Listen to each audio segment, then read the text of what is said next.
Hi guys, it's Kelly Letivola here, and I am back with another video for honeybee stamps. So it has been quite a minute since I did a full one layer scene, like the whole deal, and so I really wanted to do a card. So I picked Bill the Bear. There's stamps and dies. I'm showing you the dies because I didn't at first when I went in there, I didn't know that I was going to do a one layer scene. And then as I was doing it, I was like, you know what, I really miss doing them. And I'm just going to go ahead and commit to it. So I have a bunch of masks here. Bill the Bear in this mask is already wearing his little vest. You'll see that that's going to come off. That's a separate mask. But I'm trying to get where my sentiment is going to be placed, because oftentimes when I'm building a scene, I get so excited about the scene that I don't pay attention to where the sentiment needs to go. And then by the time all is said and done, I don't have anywhere to put it. So I'm using the mask to be a placeholder for my vest here. And here's the deal. Because of the way the die cuts are, when you cut out Bill with the die cuts, it cuts his arms. Not off, but I'm going to cut him off. I'm going to cut his arms off. But it cuts them so that he could be holding things, because there's like a whole set of accessories in this set, which is why it's so good to build a scene with. But in order to fit his little vest on him, when you die cut it, it lifts, you lift up his arms and then you put his little vest on so that it looks right.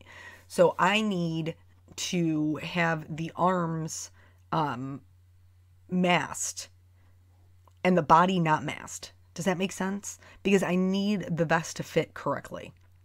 So I turn them into two different ones. I'm also going to stamp his hat at the same time. And so I had to put Bill back on.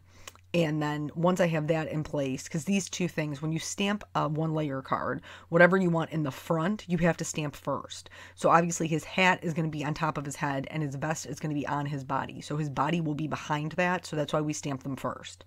I got to leave the arms though. The arms got to stay. I know it looks ridiculous. But the arms have to stay so the vest will fit correctly. So I'm using Gina K Amalgam ink. This is Copic Safe ink. And then you can see like where the vest like goes around his little arms. And then I didn't get a great impression on one of the pockets, so I just went ahead and restamped it. So now I'm going to remove the arms, and then you'll see how, like, because the arms would be in front of his vest. So that is why the vest the arms had to be masked. So now I'm just trimming off the little sides of the vest, because it's made to be a little bit bigger because it's made to fit that die, remember? So I went ahead and masked that. And now here I have all of these masks laid out because I need them for placement. So I'm not stamping the tree stump yet, but I need the tree stump to get the placement for the honey pot.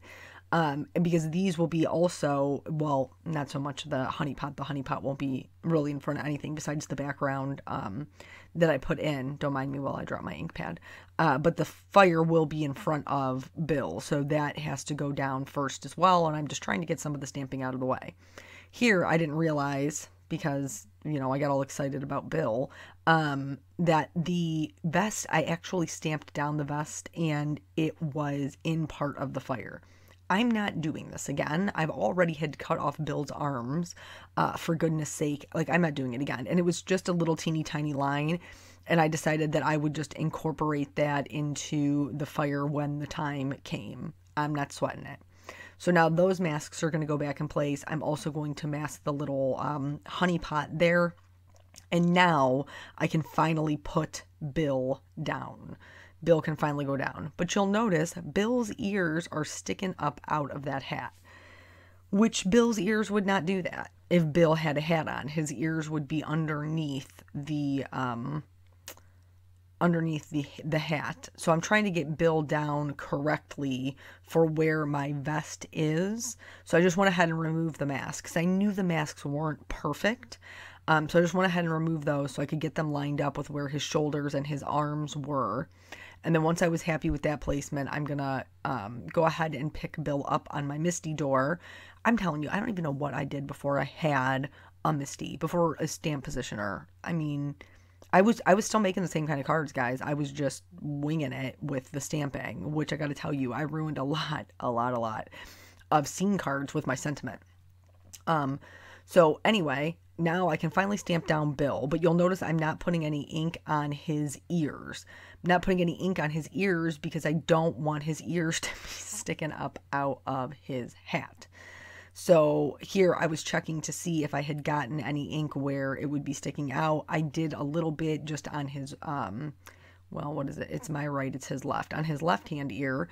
So I'm just using a baby wipe to wipe that up, and then I just use my finger to wipe away any of the moisture. And then I'm going to stamp Bill down. And then you can see his ears aren't sticking out of his hat and everything is right in the world. So now Bill is going to get masked. But in addition to Bill's arms being chopped off, I now have to chop off Bill's ears. And you see I kind of had a little bit of a hang up because my scissors stuck to my magnet. So this... Now he's going to go back down, and then I'm going to put his arms back in place. I'm going to give him his arms back, not his ears though. He can't have those. Can't have his ears, because that would just get in the way of my background scene here. So then I'm just going to keep stamping. I've got some mushrooms that I'm going to stamp. Those are going to go front of the tree stump. So those will go down first, then the tree stump. Those will get masked. And then in the background, because I wanted it to be kind of like he was camping next to the water, I'm going to put the little cattails that are in the same stamp set.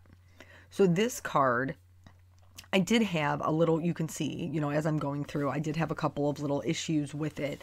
Not anything that would be a deterrent for me, but I also know that sometimes these cards aren't, they aren't everybody's cup of tea, that they're very involved and they're like, this is too long and there's too much masking and there's too much cutting and planning. And I get that. I understand these cards aren't for everybody, but these cards are definitely for me because I like that at the end of the day, it's a white card that turns into this whole other magical dimensional scene that just makes me super happy. And this obviously is a longer video because these cards do take a little bit longer. You could definitely not do something this in depth. If you're new to scene cards, I would recommend trying to tackle something a little bit simpler. Maybe just do, you know, Bill and the hat and the vest and the little tree stump and the honey pot. And then go from there. Here, there's the little cattails, so I'm going to stamp one here to the right of him. Right of him, left of him. Right of him, right of me, left of him. Why are directions hard? And then anyway, I'm going to stamp them the rest of, and I am going to vary the length. So sometimes I'm going to stamp them a little bit higher. Sometimes I'm going to stamp them a little bit lower. So that way there is some variation there. Now it's time to remove all the masks, because this is the magic. So his arms are still on. I got to get those. But this is it. It looks like a coloring page, right? That makes me so happy. And so from here, then I'm going to go in and do the Copic coloring. And for me, oh, I'm fixing the vest too. These are EK Success journaling pens and they're Copic safe. So I'm just filling in those lines anywhere where maybe there was some gapping, especially around the vest, because it was a little bit different where it is made to fit that die so that you can pop it up over Bill. I'm also going to go in and fix that little bit of a fire line. So what did I start with? I think I started with the ground around the fire. And then the other thing that we're going to talk about is the glowing, like the firelight, how you get that look. When you have something in your card that is a specific light source that you want to look like the light source. In the meantime, we're just going to have regular conversation like we always do. You know how we do. So this card was a little bit difficult, which is kind of like how my day was today. My day was a little bit frustrating. So this morning, Peanut was actually really, really good. Up until it was time to get dressed. And so he was struggling a little bit with getting his jeans on. I am trying to make myself dinner to take to work this evening. And so I was like, you know, go get dressed for daddies, go potty brush your teeth, that whole deal.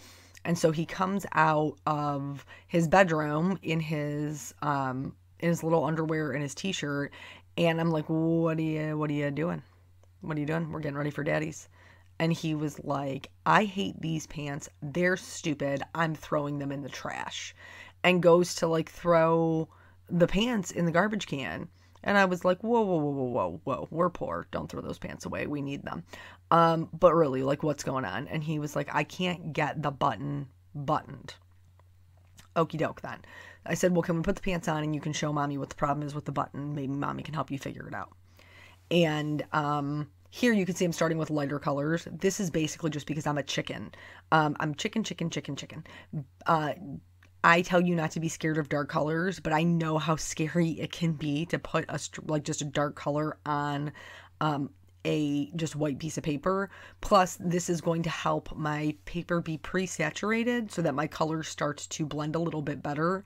I'm going to do the night sky first, and then I'm going to do the water.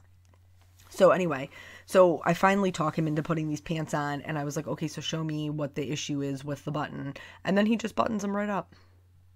And I was like, okie doke then, guess we're good. So got him over to his dad's, came home, had a voiceover that I needed to knock out. So I did that.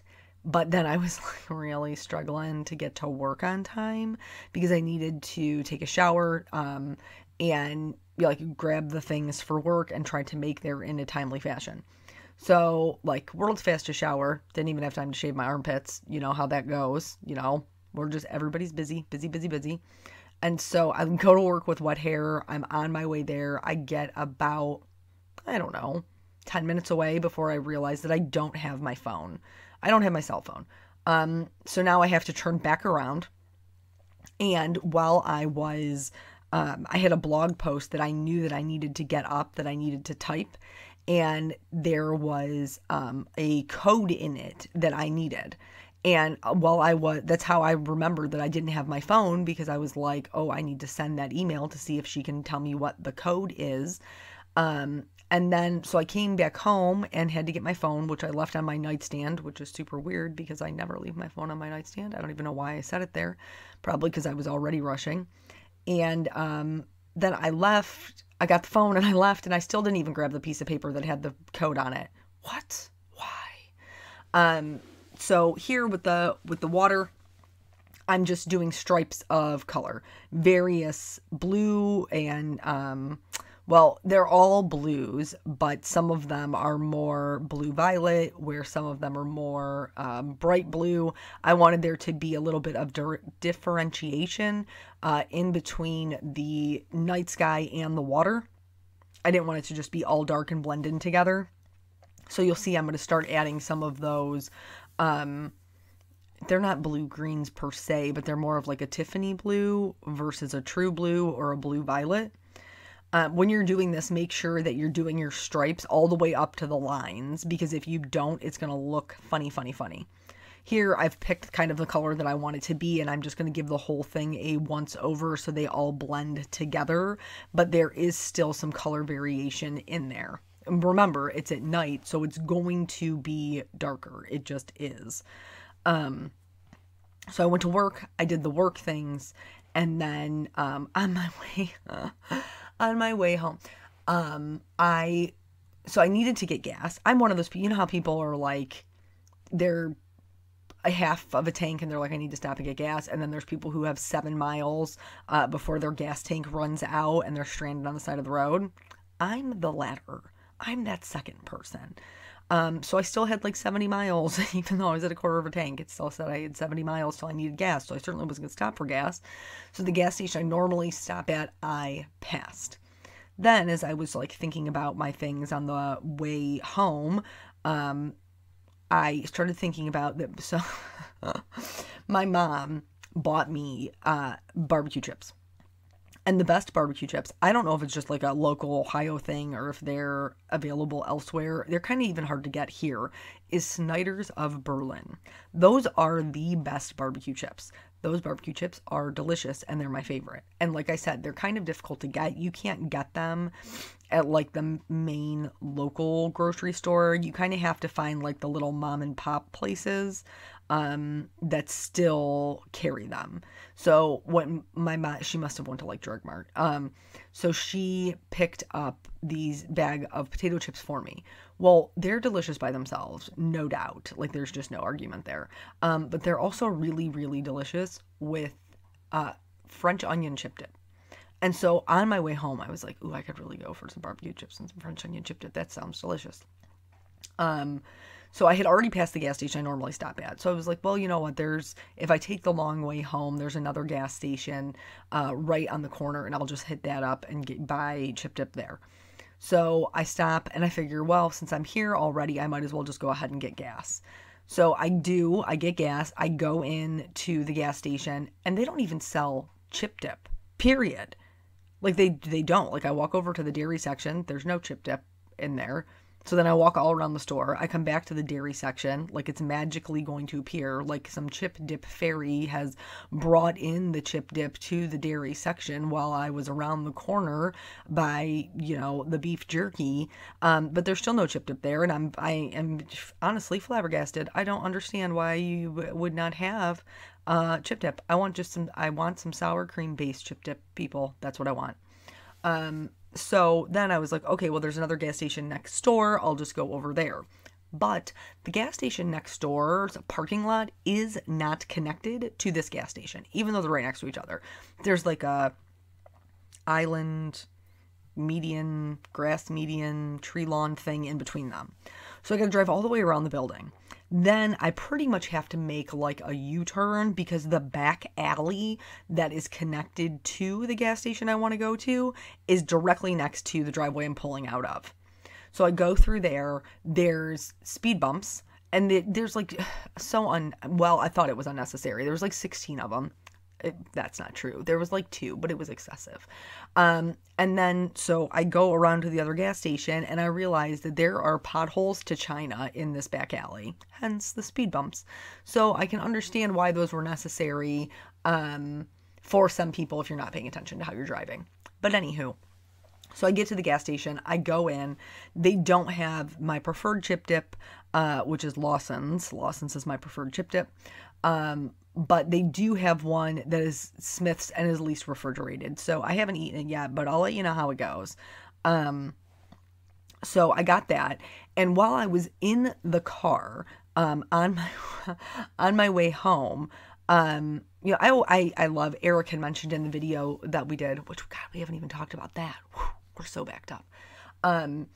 That I really like music, and I do really like music, and I have just a love for all things music trivia. And so while I was on my way home, they played, what was it? Missing You? I'll Be Missing You by Puff Daddy and Faith Evans. Is it Faith Evans? I thought that's who it was. Anywho, it was like back from when, Biggie Smalls died, Notorious B.I.G., Christopher Wallace, whatever you want to call him, back from when he died. I know why I was thinking of Biggie, because of the Escalade.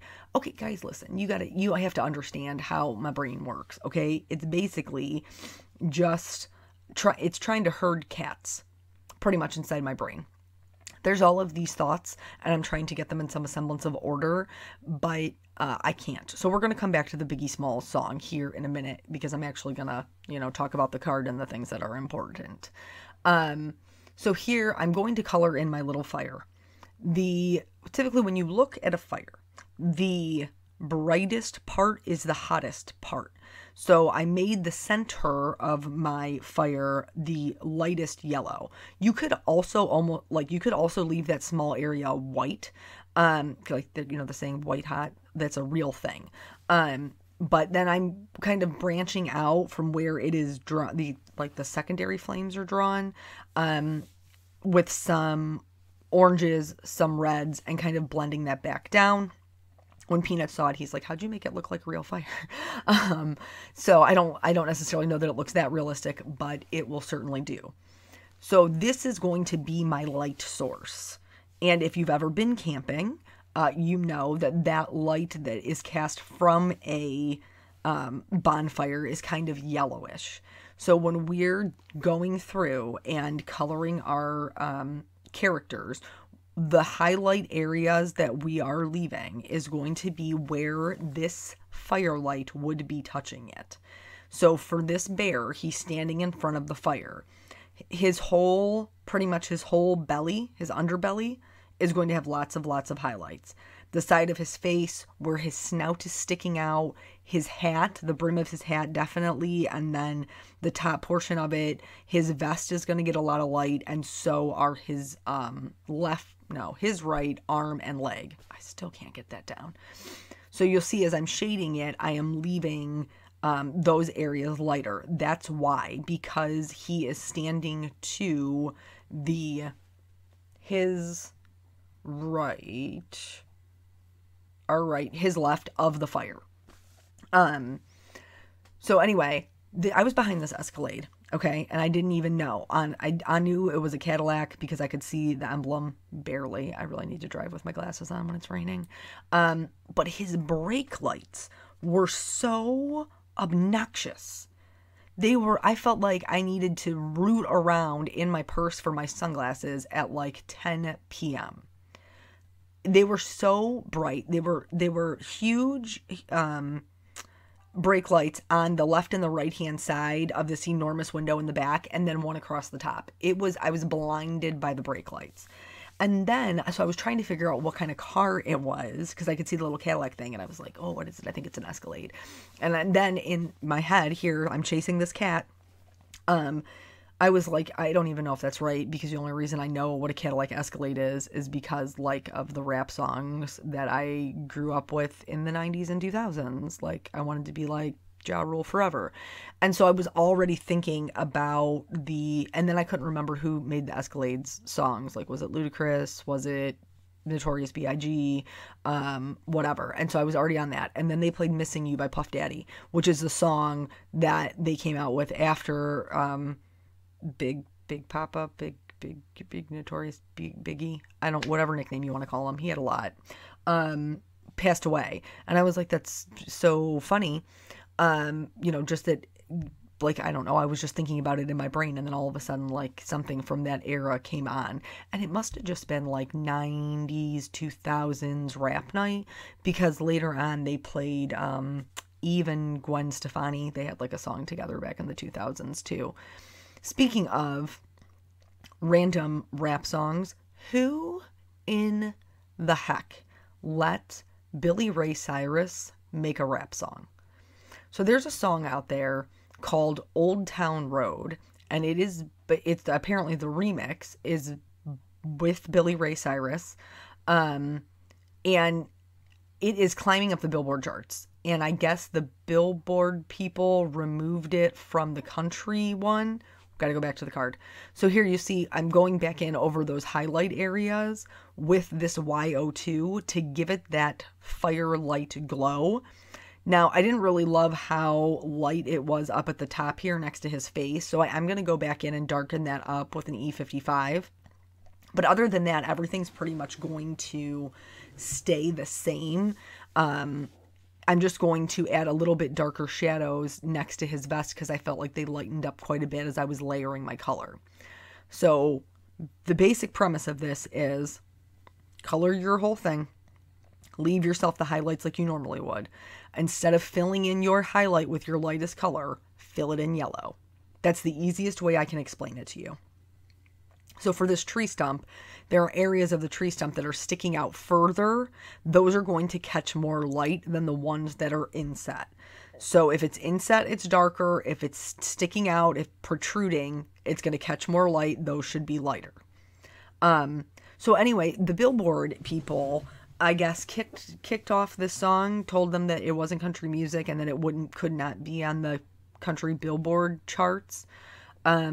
I listened to the song because it came on the radio, and I want my IQ points back.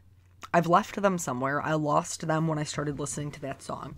I'm not saying that it's not catchy. Please don't misunderstand me. It is catchy.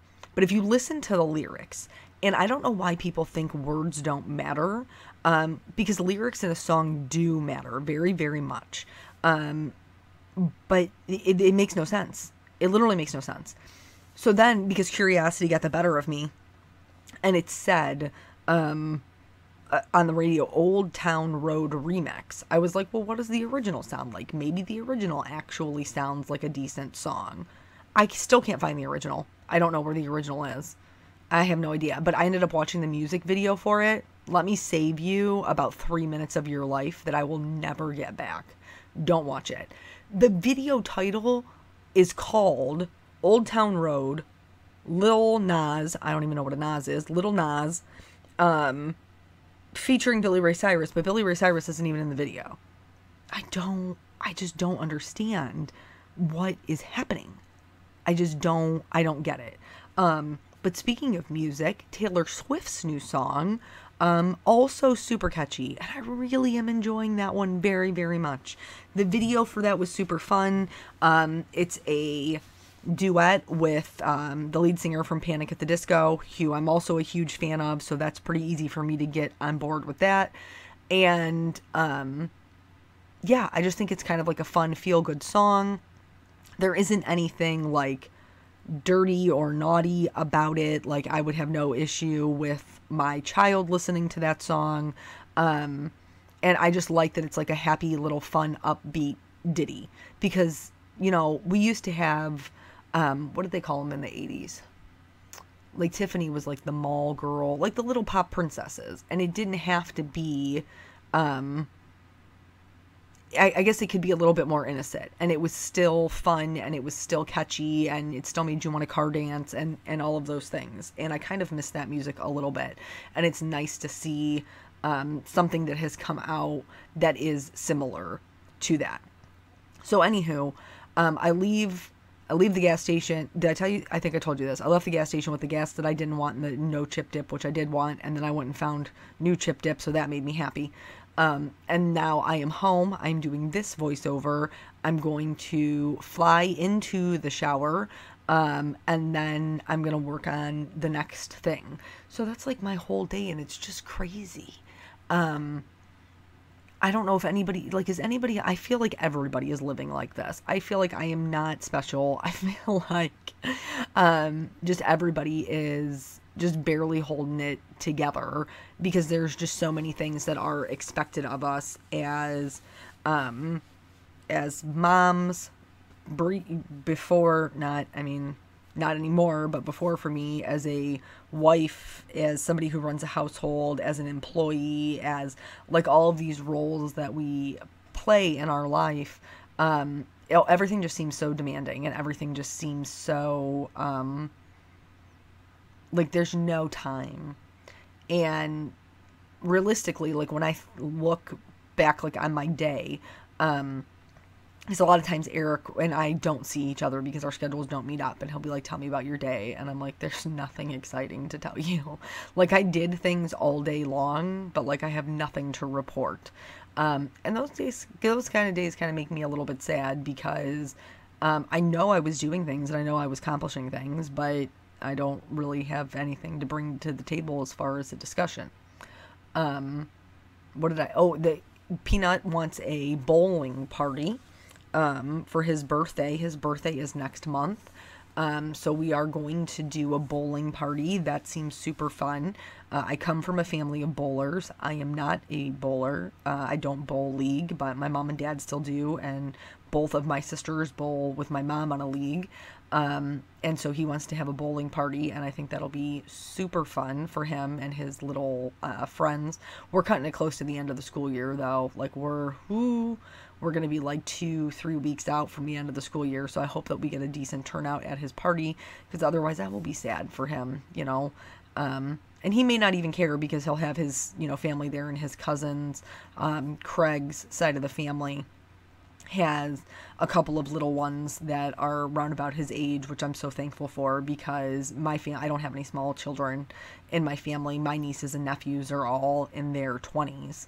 I was the baby of the family, and then I didn't have Nathan until I was 29. So, well, I was going to say kind of got a late start, but anymore, it really isn't. By the time people get out of college and get married and start having babies, I mean, it's not that far behind everybody else.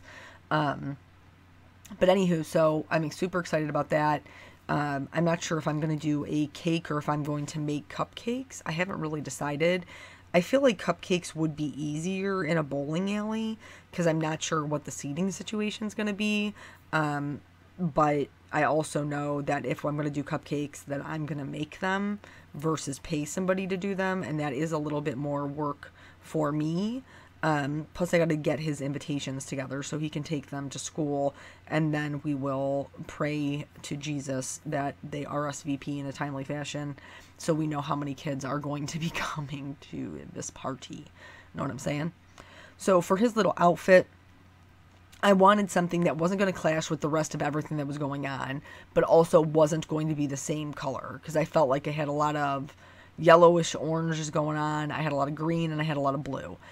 So I decided to go with this teal combination, this BG combination. Typically this is a fall combination for me, quite honestly. I mean, I do use it a lot in the fall. But I do think that it matched the scene really well. And I think that if you had like a bright, greenish color, like a teal vest, hat, outfit that you were wearing during the day, that this is roundabout what color it would be at night. So I'm pretty okay with that. Don't mind my camera shaking. At this juncture, Peanut has joined the program, and he is giving his input into my card making, which is really kind of sweet. So at the end, you're going to see when I do the night sky, I end up adding in a little teeny tiny moon way up in the sky, and that was because Peanut told me that there should be one out there amongst all the stars. There should be a little moon. So that got added in, and it must be an okay card because after it was all said and done, he asked me if he could have it because he loves camping, but his dad loves camping. We had a pop-up camper and used to go camping quite a bit. Not really so, well, a little bit after Nathan was born, but really much more before that because it's a little bit more difficult to pack up an infant and take them camping with you. I remember we took Molly camping probably the first year that we had her, and they have a big lake at the place that we went camping at, so we were allowed to take your dog in there, so we went swimming and brought Molly with us, and she thought she was drowning. I felt so bad for her, my poor little baby. She didn't realize that she could in fact doggy paddle. She was completely panic stricken the whole time. Both of us ended up with the daylight scratched out of us because she wouldn't just let you hold her because she thought she was drowning. So we finally got her on dry land, and both of us were just like lacerations. I had them all over my arms, my thighs. I think Craig actually has one that left a scar just because she was so scared. Molly was always funny because if she wanted to be loved and babied, she would come to me. But if she was scared, she always went to Craig. So yeah, so she still don't like water. She doesn't like baths. If I give her a bath, I have to get into the tub with her, with just like a pair of shorts on and stand over her. I keep her in between my knees so she can't jump out. One time she got away from me. Pretty sure I told you guys that story. It wasn't pretty. Nathan thought it was hysterical. But yeah, so that's just pretty much what's been going on in my life lately. So now that all the coloring is done and you can see that glow, here's where I'm going to go in with that white gel pen. Here's my little moon, requested by my child. So I'm just going to fill that in, and then I'm just going to do a series of larger and smaller white dots to create the stars in the sky. I'm going to also use that to create a little bit of movement on the water. I'm letting the pen skip on purpose, so that it looks a little bit more natural. I don't want super thick white lines. I'm going to go back in and do the reflection of the moon. I just forgot about it at the time. I added some polka dots to my little mushroom caps. I'm also going to add some white to his eyes, his nose, and oh, the little buttons on his vest. I outlined everything with my EK Success journaling pen. Yes, I know there's a lot to outline. I'm totally cool with it. It doesn't bother me. Sometimes people ask me why I don't overstamp, and the reason is because I've ruined cards that way, where the card stock shifted. But anywho, that's it. That's the whole card. I know it's a long one. Thank you guys for hanging out with me, and I will catch you on the next video. Bye.